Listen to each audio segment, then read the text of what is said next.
Assalamualaikum warahmatullahi wabarakatuh. Untuk adik-adik sekolah menengah atas di seluruh Sulawesi Selatan, apa kabar kalian semua? Semoga kalian semua selalu dalam keadaan sehat dan bersemangat. Juga kepada Bapak dan Ibu guru pendamping yang selalu setia mendampingi adik-adik kita belajar, saya ucapkan terima kasih banyak dan saya doakan semoga Bapak dan Ibu guru selalu dalam keadaan sehat dan walafiat. Amin. Bersama saya, Siti Adinda Dihar Indawati Caronge dalam program Smart School, generasi smart, berkarakter, cerdas Ki.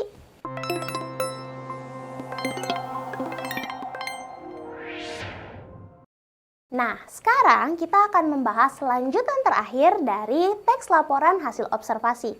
Kira-kira apa ya yang akan kita pelajari saat ini? Yuk kita bahas bersama-sama. Oke, sekarang kita masuk ke dalam struktur teks laporan hasil observasi. Yang paling pertama itu ada yang namanya judul. Nah, ini tidak mungkin bisa dipisahkan dari bentuk-bentuk teks manapun ya. Oke, judul. Sesuai dengan namanya, judul adalah cerminan dari isi laporan yang akan dibaca. Sehingga pembaca sudah memiliki gambaran kasar tentang apa yang akan mereka baca. Jadi, kalau kita membaca sebuah judul, di dalam kepala kita itu sudah tergambar. Oh, mungkin nanti akan membahas A, B, C, D. Nah, seperti itu ya. Kemudian, setelah judul, ada yang namanya klasifikasi umum. Nah, klasifikasi umum atau pernyataan umum memuat semua tentang informasi yang saling berkaitan dari hasil pengamatan yang sudah dilaksanakan. Bagian ini berperan sebagai pembuka dari sebuah teks. Kan teks itu tidak langsung serta-merta dipaparkan hasilnya. Harus ada pendahuluannya dulu. Bisa jadi kenapa penelitian ini harus dilakukan atau kenapa observasi ini yang dipilih, ya. Nah, kemudian ada deskripsi. Bagian ini memuat pemaparan tentang hasil pengamatan yang lebih rinci. Informasi klasifikasi atau penggolongan diuraikan secara urut dari kelas yang besar sampai dengan yang paling kecil. Lalu ada manfaat dan kesimpulan. Bagian terakhir dalam struktur teks laporan hasil observasi ini menjelaskan manfaat dari pengamatan terhadap sebuah objek yang diamati oleh si penelitinya. Isi bagian ini juga dapat berupa kesimpulan umum dan rekomendasi ke depannya. Oke, sekarang kita lanjut ya. Kaidah kebahasaan teks laporan hasil observasi. Yang pertama menggunakan kalimat definisi. Pada teks laporan hasil observasi, penulis sering menggunakan kalimat definisi. Nah, biasanya ditandai dengan kata adalah pada pernyataan umum yang menyatakan pengertian atau definisi dari aspek yang akan dibahas. Lalu yang kedua, menggunakan konjungsi atau kata hubung. Nah, di dalam membuat laporan hasil observasi, kita juga menggunakan konjungsi atau kata hubung. Konjungsi yang digunakan adalah kata hubung antar kata, seperti dan, atau, yang, untuk, dengan, dan sebagainya ya. Kemudian, menggunakan sinonim dan antonim. Selain itu, pada teks laporan hasil observasi, kita juga menggunakan sinonim atau antonim. Oke, yang kemudian menggunakan kalimat simpleks dan juga kalimat kompleks. Apa sih bedanya? Nah, kalimat simpleks adalah kalimat yang menggunakan satu verba yang menyatakan aksi, entah itu peristiwa atau keadaan. Biasanya juga disebut dengan kalimat tunggal. Sementara kalimat kompleks adalah kalimat yang terdiri dari dua struktur atau lebih dengan dua verba. Kemudian, pastinya ada data atau menggunakan data. Nah, data yang umum berupa angka pasti untuk menunjukkan ukuran suatu bahan yang digunakan. Nah, biasanya mungkin kalau di lapangan itu entah jumlah ya, mungkin volume atau mungkin angka-angka yang lainnya. Nah, kemudian kita masuk ke bagaimana sih cara membuat teks laporan hasil observasi? Yang pertama, kita itu harus menyusun kriteria aspek yang harus dilaporkan. Nah, setelah kita melakukan sebuah observasi dan mendapatkan data, langkah yang dilakukan selanjutnya kita harus menyusun kriteria aspek yang akan dibahas dideskripsikan, dan dilaporkan dalam teks laporan hasil observasi.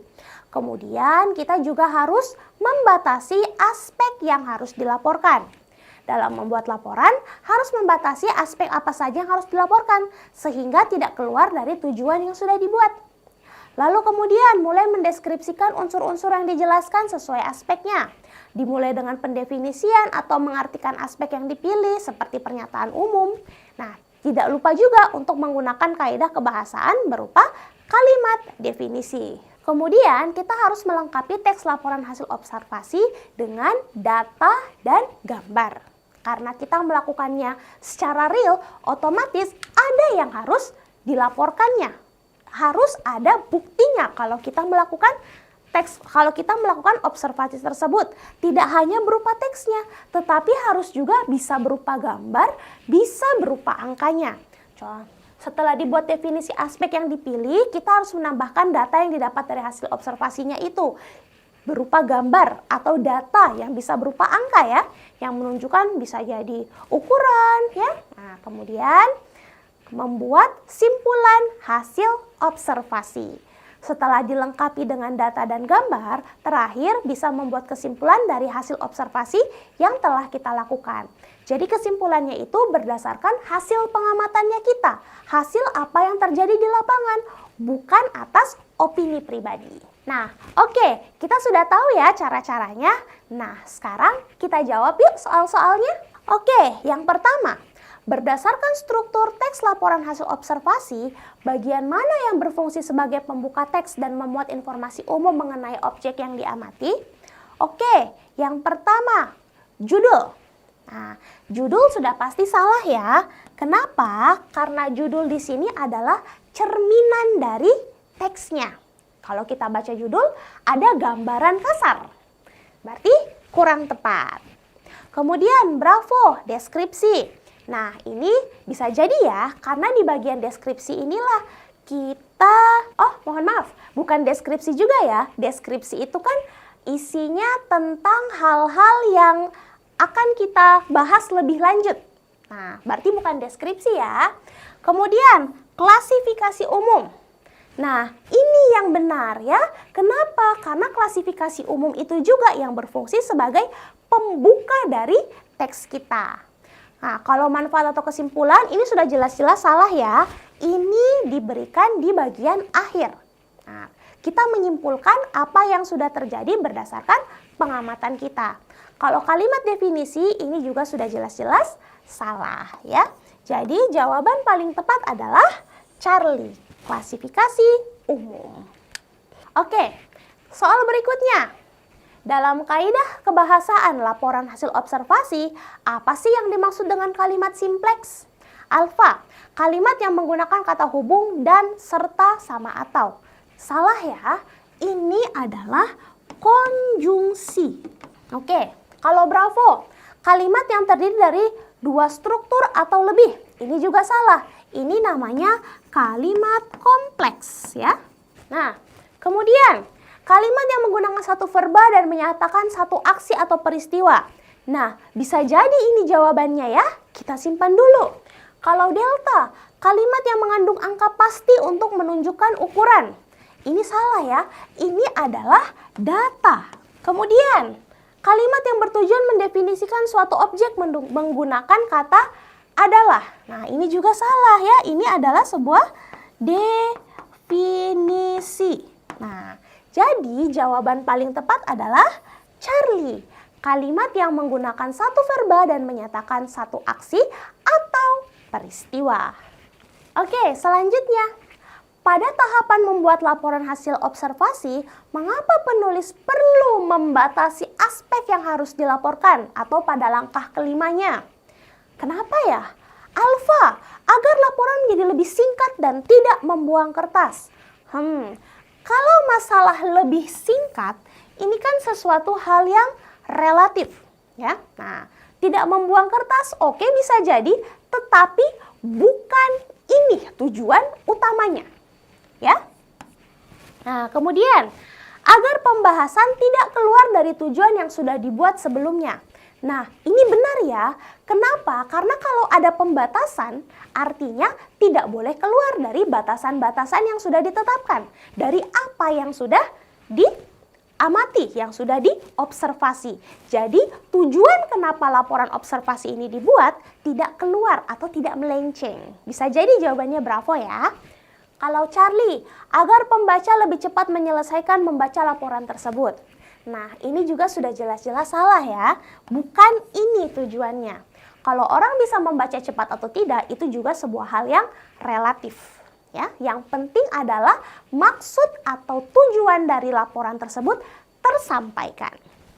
Kemudian kalau delta, agar penulis tidak perlu mencari data berupa angka atau gambar. Ini sudah jelas-jelas salah. Laporan hasil observasi itu harus ada datanya. Bisa berupa angka, bisa juga berupa gambar. Ya. Kemudian kalau error, agar judul laporan bisa dibuat lebih menarik dan bombastis. Ini sudah jelas-jelas salah ya, tidak tepat. Oke, jadi jawaban yang paling tepat adalah bravo. Agar pembahasannya itu tidak keluar dari tujuan yang sudah dibuat. Kemudian, bagian manakah dalam struktur LHO yang memuat pemaparan hasil pengamatan secara rinci yang diuraikan urut dari atas kelas sampai yang terpaling kecilnya?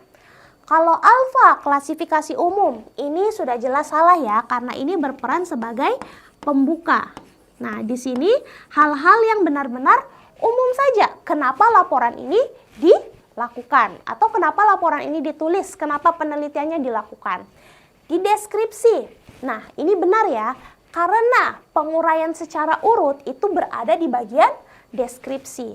Oke, manfaat. Ini sudah jelas-jelas salah, karena di bagian manfaat ini sudah jelas menyebutkan apa sih manfaat dari melakukan observasi ini. Kesimpulan ini juga tidak tepat ya.